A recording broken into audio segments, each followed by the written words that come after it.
Good morning students.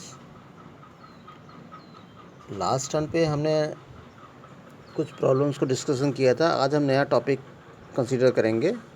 नया topic है force analysis. Force analysis में बेसिकली सबसे पहले हम देते हैं inertia force. What is inertia force? Inertia force is the basically an imaginary force which when act upon a rigid body bring it in an equilibrium position. It is always act in opposite direction. Okay.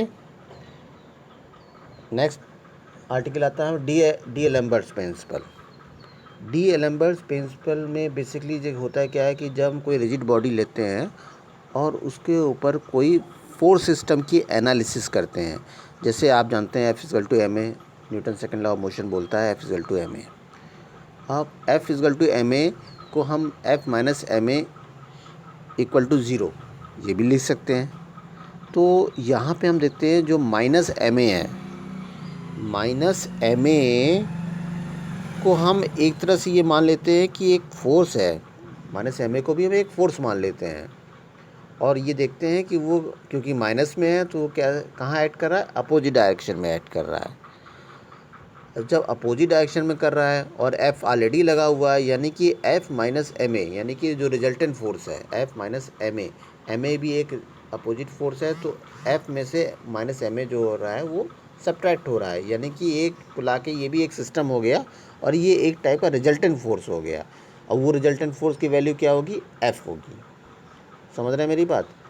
F minus M ए किया आपने, यानी कि F में से कुछ आप subtract कर रहे हैं, तो ये क्या निकल के आ रहा है? एक रिजल्टेंट फोर्स आ रहा है। एक पॉजिटिव फोर्स है और एक नेगेटिव फोर्स है। तो दोनों का रिजल्टेंट क्या होगा? जिसकी वैल्यू हायर होगी वो रिजल्टेंट होगा, लेकिन वो भी कुछ एक वैल्यू मैग्नीट्यूड में होगी। That value is called resultant force. और अब हम क्या करते हैं कि जब F माइनस एम ए को सब्ट्रैक्ट करते हैं और ये मान के चलते हैं कि माइनस एम ए भी एक अपोजिट फोर्स ऐड कर रहा है, और ये अपोजिट फोर्स क्या कहलाता है? ये अपोजिट फोर्स ही कहलाता है रिवर्स इफेक्टिव फोर्स। इसको हम बोलते हैं रिवर्स इफेक्टिव फोर्स, या इसको ही आप बोलते हैं इनर्शिया फोर्स। तो डी एलम्बर्ट्स क्या बोलता है कि ये रिवर्स इफेक्टिव फोर्स और प्लस रिजल्टेंट फोर्स का जो सम होगा वो ज़ीरो के बराबर होगा। आप मेरी बात समझ रहे हैं? मतलब कि F माइनस एम ए क्या हो गया आपका? माइनस एम ए क्या हो गया? इनर्शिया फोर्स हो गया, यानी कि रिवर्स इफेक्टिव फोर्स हो गया। और उसको वो उसका सम किसके साथ? रिजल्टेंट फोर्स का सम, दोनों का समीशन क्या होगा? ज़ीरो के बराबर होगा। यानी F plus F1 equal to zero. यानी F तो था ही रिजल्टेंट फोर्स प्लस F1 क्या है? माइनस एम ए है। F1 क्या है? माइनस एम ए है। इन दोनों का समेशन किसके बराबर होगा? ज़ीरो के बराबर होगा।